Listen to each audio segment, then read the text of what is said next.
Hello everyone, my name's Brody, and today's Grimm fairy tale we'll be reading is The Shoes That Were Danced to Pieces.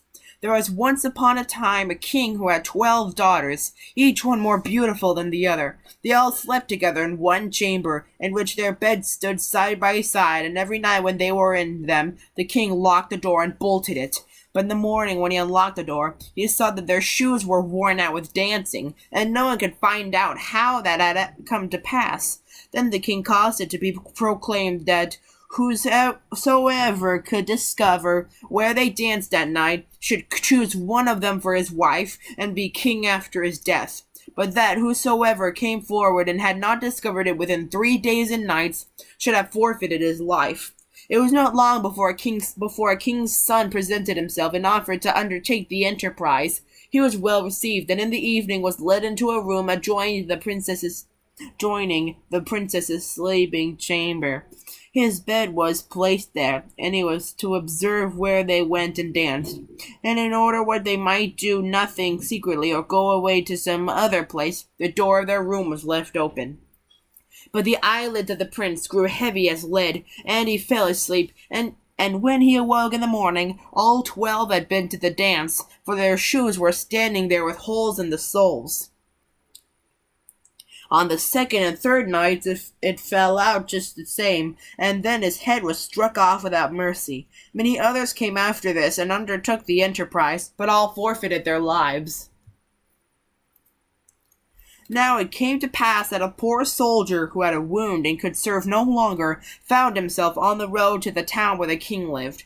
There he met an old woman, who asked him where he was going. "I hardly know myself," answered he, and added in jest, "I had half a mind to discover where the princesses danced their shoes into holes, and thus become king." "That is not so difficult," said the old woman. "You must now drink the wine which will be brought to you at night, and must pretend to be sound asleep."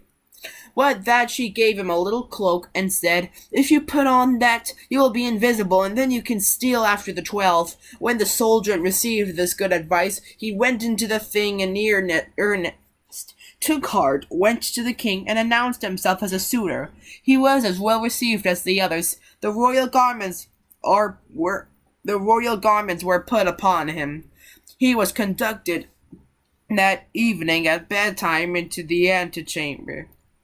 And as he was about to go to bed, the eldest came and brought him a cup of wine. But he had tied a sponge under his chin, and let the wine run down into it, without drinking a drop. Then he lay down, and when he had lain a while, he began to snore, as if in the deepest sleep. The 12 princesses heard that, and laughed, and the eldest said, "He too might as well have saved his life." With that they got up, opened wardrobes, presses, cupboards, and brought out pretty dresses, dressed themselves before the mirrors, sprang about, and rejoiced at the prospect of the dance. Only the youngest said, "I know not how it is. You are very happy, but I feel very strange. Some misfortune is certainly about to befall us." "Thou art a goose who art always frightened," said the eldest. "Hast thou forgotten how many kings' sons have already come here in vain? I had hardly any need to give the soldier a sleeping draught. In any case the clown would have not awakened." When they were all ready, they looked carefully at the soldier, but he had closed his eyes and did not move or stir, so they felt themselves quite secure. The eldest then went to her bed and tapped it. It immediately sank into the earth, and one after the other they descended through the opening, and the eldest going first. The soldier, who had watched everything, tarried no longer, put on his little cloak, and went down last with the youngest. Halfway down the steps he just trod a little on her dress. She was terrified at that, and cried out, "What is that? Who is pulling my dress?" "Don't be so silly," said the eldest. "You have caught it on a nail." Then they went all the way down, and when they were at the bottom they were standing in a wonderfully pretty avenue of trees, all the leaves of which were of silver and shone and glistened. The soldier thought, "I must carry a token away with me," and broke off a twig from one of them, on which the tree cracked with a loud report. The youngest cried out again, "Something is wrong! Did you hear that crack?" But the eldest said, "It is a gun fired for joy, because we have got rid of our prince so quickly." After that they came into the avenue where all the leaves were of gold, and lastly into a third where they were of bright diamonds. He broke off a twig from each made such a crack each time that the youngest started back in terror, but the eldest still maintained that they were salutes. They went on and came to a great lake whereon stood 12 little boats, and in every boat sat a handsome prince, all of whom were waiting for the 12, and each took one of them with him, but the soldier seated himself by the youngest. Then a prince called, "I can't tell why the boat is so much heavier today. I shall have to row with all my strength if I'm to get it across." "What should cause that?" said the youngest. "But the warm weather. I feel very warm, too." On the opposite side of the lake stood a splendid, brightly lit castle from whence resounded a joyous music of trumpets and kettle drums.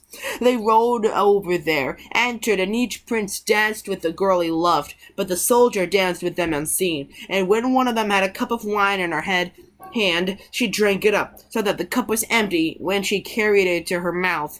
The youngest was alarmed at this, but the eldest always made her be silent.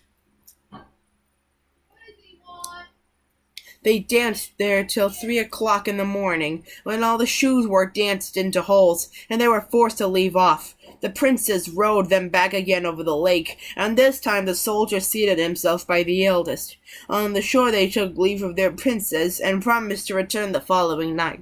When they reached the stairs, the soldier ran on in front, and lay down in his bed, and when the 12 had come up slowly and wearily, he was already snoring so loudly that they could all hear him, and they said, "So far as he is concerned, we are safe." They took off their beautiful dresses, laid them away, put the worn-out shoes under the bed, and lay down.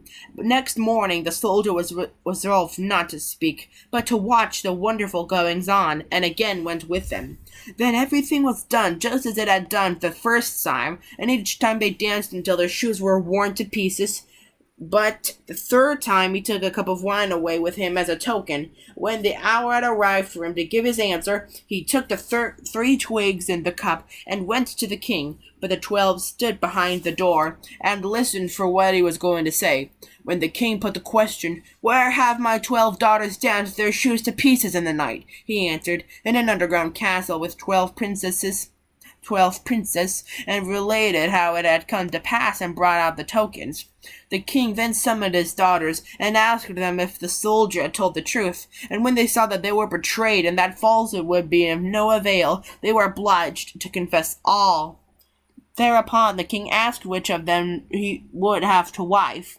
He answered, "I am no longer young, so give me the eldest." Then the wedding was celebrated on the self-same day, and the kingdom was promised him after the king's death. But the princes were bewitched for as many days as they had danced nights with the 12.